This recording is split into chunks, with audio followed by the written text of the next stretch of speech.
Hello, welcome back to Route 1 Football. Do us a big favor before we continue. Please hit the like button, share this with all your friends and family on social media, and please subscribe if you haven't done so already. We're here to take a detailed look at why Arsenal were absolutely dismantled by a rampant Manchester City team and focus on the biggest problems that Arsenal have at their football club. One of the biggest standout statistics before the game began was comparing Manchester City's front line versus that of Arsenal's. And we selected 5 key players from Manchester City in Sergio Aguero, Kevin De Bruyne, Raheem Sterling, Mahrez, and Bernardo Silva. Collectively, these 5 individuals will create and or score a goal in 91.8% of all Manchester City's Premier League games. Some standout examples is Sergio Aguero has a goal creation and goal scoring return of 109% in the 2019-20 season. KDB comes in at 100%, and Mahrez, who some see as a bit part player, has contributed goals at a ratio of 119% this season. When you compare that to Arsenal, a team whose fans laud them for the attacking prowess they have, when we focus on their key 5 attacking players in Martinelli, Pepe, Ozil, Laka, and Aubameyang, they have a collective goal contribution to game ratio of just 56%, the lowest out of all of the so-called top 6 sides. The best performer this season is actually Lacazette, who comes in at 76%. And the worst performer, goes without saying, everybody knows who this is without even watching, is Mesut Ozil at 41%. A lot of people focus on Arsenal's defensive frailties, and we will get to them in a little bit. And they're, of course, important for Mikel Arteta to fix over the course of the next couple of years. But from an attacking point of view, there's hundreds of millions of pounds of talent on this field. Players being paid collectively multiple millions of pounds a month. And they are only successful at creating or scoring goals in 56% of the games that they play in. That is truly dreadful. We want to take a look here at some of the key issues within Arsenal's attacks. We know they're playing against Manchester City, who are one of the best teams in Europe, yes. But we've also seen City this year been undone by counter-attacks. And Arsenal worked themselves into positions yesterday to be able to break Manchester City down on the counter. We're going to fast forward this situation here. Man City are on the attack, and you can see the ball gets turned over in the middle. And from this position, you've got a lot of men behind the ball for Arsenal, but there is a lot of speed and athleticism on the field of play. If you also look at Man City at this point, they've got 4 players in the box, and three players, including Kyle Walker, their right back, in the attacking area of the field. That is 7. Okay, 7 of their 10 outfield players forward. What a great opportunity for Arsenal to spring on the counter-attack and maybe grab the first goal. We'll speed this forward a little bit and speed up here. This is the problem.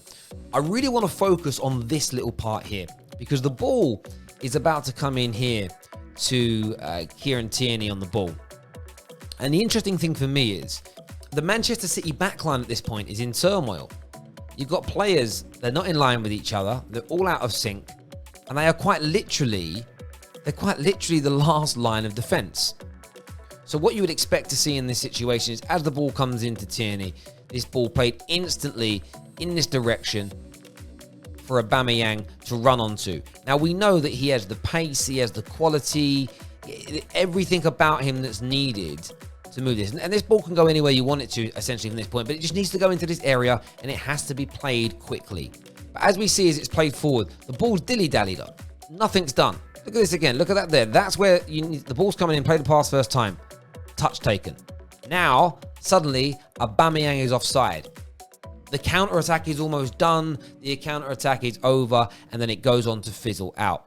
Arsenal do not move the ball quick enough in the transition. So Arsenal 1-0 down, beginning of the second half, and they do very well to win the ball. And again, we spoke about this in the first half. Look how many Manchester City players are attacking right now.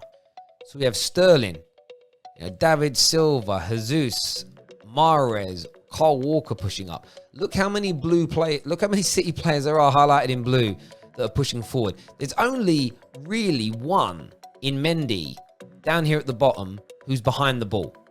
That's 5, 6, 7, 8, 9 players that are pushing forward here. Arsenal win the ball back. There needs to be an absolute spring in their step. They need to pounce quickly and capitalize on the fact that they can now outnumber the few remaining defenders in the back line of Man City. So it breaks forward here and they counter. And you kind of think, okay, they're running forward and they're doing okay. They're doing well at this point. They get themselves forward. But equally, the recovery time of Man City is ridiculous. They've got more players. Man City have more players back than Arsenal have in the attack. That's desire, work rate, and determination there. It's one area that needs to be fixed. But then we go forward again, and this is key decision-making that's so poor. The ball's played into a good area here. You see, it's played into a nice area.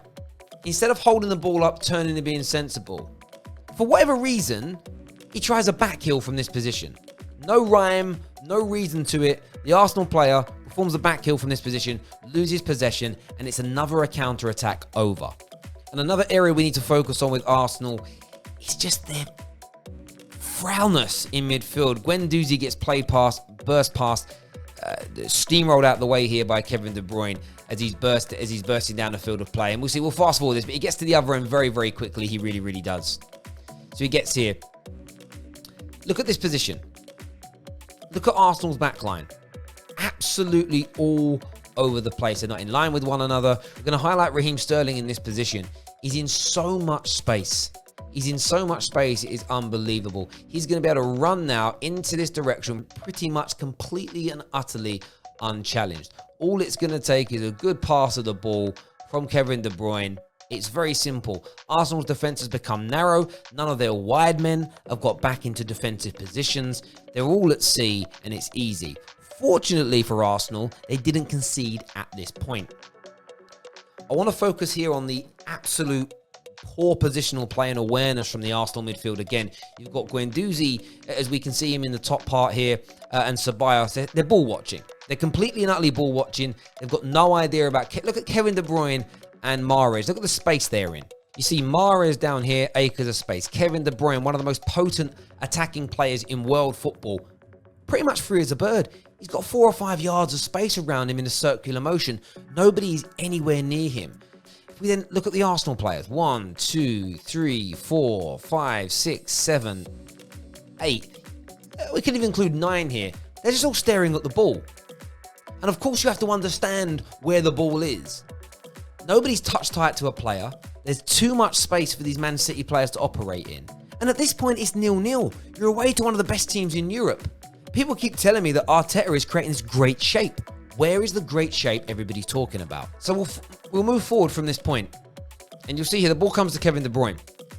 And what I want to focus on is where Ceballos' movement is. Ceballos, as I said, got sucked in. This then leaves Kevin De Bruyne 3 at the edge of the box. This creates a problem for Tierney. Because Kieran Tierney is now in this situation where he's going to have to come out. He's going to have to try and close this down because he has to try and close down Kevin De Bruyne. However, the problem you then face is Mahrez here. We can highlight Mahrez. He's now free. Arsenal's initial bad positioning, all being attracted to the ball like moths to lights, nobody being spatially aware of who's around them, it's now led to a 2-on-1 situation. And Kieran Tierney can't do right for doing wrong. If he doesn't close down Kevin De Bruyne, there's an opportunity for him to shoot and score. People will blame him. If he does close him down, it creates what we saw, a brilliant through ball from Kevin De Bruyne. Actually, a simple through ball in many ways. There's space. And Mahrez is unlucky not to score. It's just a brilliant save from Leno that keeps Arsenal in the game. In the cold light of day, Arsenal had terrible positioning, made terrible decisions against Manchester City, and that accumulated in just 2 shots. 2 shots in the entire game, and they came in the opening 25 minutes. As soon as City turned the screw, Arsenal were dead and buried. And even more embarrassingly, none of those shots were even on target. The goalkeeper of Man City may as well not have been there all night.